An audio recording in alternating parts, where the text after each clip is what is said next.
Thank you, Madam Chair.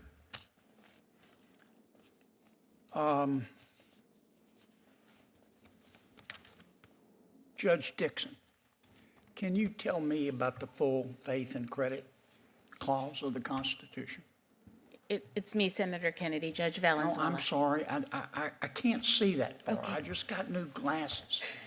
Judge down here, and then we'll come this way. Judge Court, Senator, I had the same issue when I walked into the room. I thought that it would be difficult to see my last name, so no need to apologize. Okay. So, and I apologize. Your question is the full faith and credit clause, yes, ma'am. clause of the Constitution. It requires that the states give full faith and credit to judgments of other states. Okay, very good. Judge Netburn, I was looking at your resume. You went to Brown University, is that right? I did. And then you went to law school in California? That's correct. And you've worked for the Brennan Center? I interned. I was a law student Justice. intern. Okay. And you worked for the Center for Reproductive Law and Policy? I was a law student intern there for 8 weeks during my 1L summer. Okay. And you are a political activist, aren't you? I am not. I'm a sitting United States magistrate judge. Okay, all right. Do you remember an inmate named William McLean, also known as July Justine Shelby? Yes, I know who you're referring to. Okay. Mr. McLean raped a child, didn't he? 30 years ago, the petitioner in the habeas case before me, Did he rape a child? he pled guilty to that crime. Yes, it's abhorrent. And then he raped a 17, he raped a little boy, right? I believe that's correct. I believe he pled guilty to two then acts of sexual violence. And then he raped a 17-year-old girl, right? Again, this case was handled by the state court in Indiana, but I I'm believe just asking you the facts. I believe- Don't stall on me now. Did he rape a 17-year-old girl or not after raping a 9-year-old boy? I believe that's what he pled guilty to. Okay, and then he went to prison, didn't he? Yes, the petitioner was. And then he came out and he sent child porn, basically adults raping little children, to another sex offender. And he was sent back to prison, right? The petitioner pled guilty to Was one. he sent back to prison? Well, that case was in the federal system, so. Was he sent back to prison? Yes, this time to Okay. federal prison. Thank you. And then he decided to transition, and he became a female and started going by July Justine Shelby. Is that right? Yes. And Ms. Shelby said, I don't want to go to a male prison. I want to go to a female prison. And the Board of Prisons said, what planet did you parachute in from? You're going to a male prison with this kind of record. And you sent him to a female prison, didn't you? You said that the Board of Prisons was trying to violate Ms. Shelby, former Mr. McLean's constitutional rights, didn't you? I issued a report and recommendation to the district judge recommending that the district judge transfer the petitioner to a women's facility. The district judge adopted that recommendation. You said that the Board of Prisons was trying to violate Ms. Shelby's, Mr. McLean's constitutional rights, didn't you? So I based my decision on the facts that were presented to me in the record But evidence. it wasn't that your ruling? I recommended finding that under Estelle versus Gamble. Why won't you admit that was your ruling? Are you ashamed of it today? I'm not. I'm answering the question. I applied Estelle versus But Gamble. was that your ruling? My recommendation was that the petitioner's serious medical needs were being denied. The Senate Judiciary Committee was rocked by a tense exchange between Senator John Kennedy and Judge Valen Dixon during a high-stakes confirmation hearing.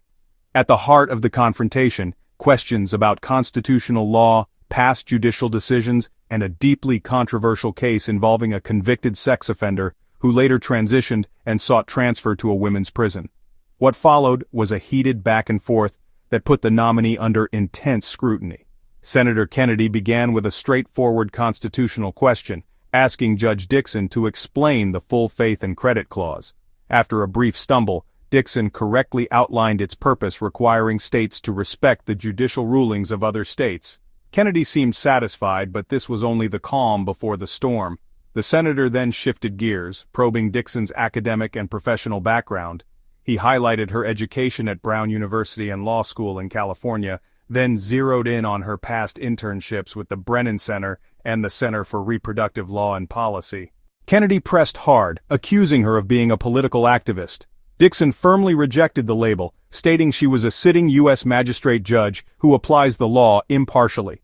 The hearing turned intense when Kennedy referenced the case of William McLean, later known as July Justine Shelby. McLean's criminal record included the rape of a 9-year-old boy, the rape of a 17-year-old girl, and later distribution of child pornography. After serving time, McLean transitioned and requested transfer to a women's prison. Kennedy grilled Dixon relentlessly, highlighting McLean's violent past. He accused the judge of disregarding the danger by recommending Shelby's transfer to a women's facility. Kennedy pressed, "After raping children and sending child pornography, you still thought there was no chance of reoffending?" Dixon responded by emphasizing the medical evidence and the fact that the petitioner had not committed a contact offense in over 30 years. She defended her ruling as one rooted in constitutional law and medical necessity. Needs were being denied by keeping her in a men's facility. A violation of the Eighth Amendment, right? That's correct. Okay. And how big was Ms. Shelby, Mr. McLean?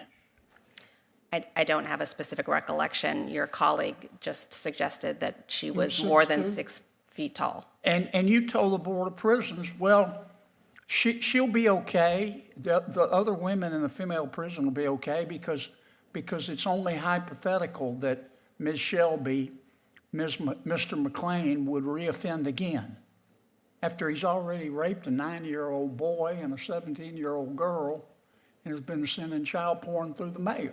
You said there's no chance he'll reoffend again. Did you say that? Senator Kennedy, I based my decision on the record. But am I evidence. right? Did you conclude that? I don't have a specific recollection of that.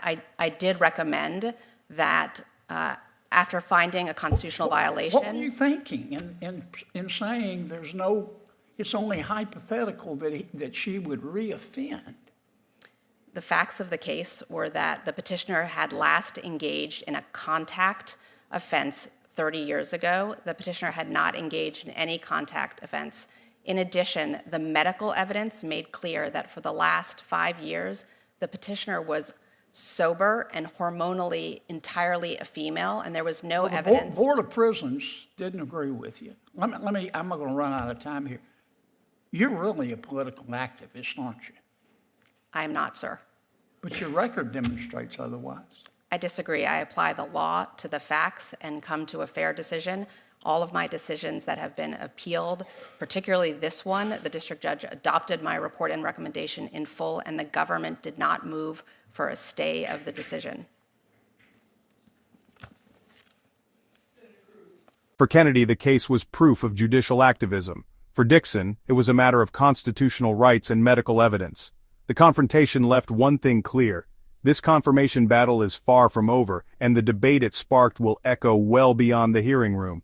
If you enjoyed this breakdown, don't forget to like, comment, and hit the subscriber button for more political showdown.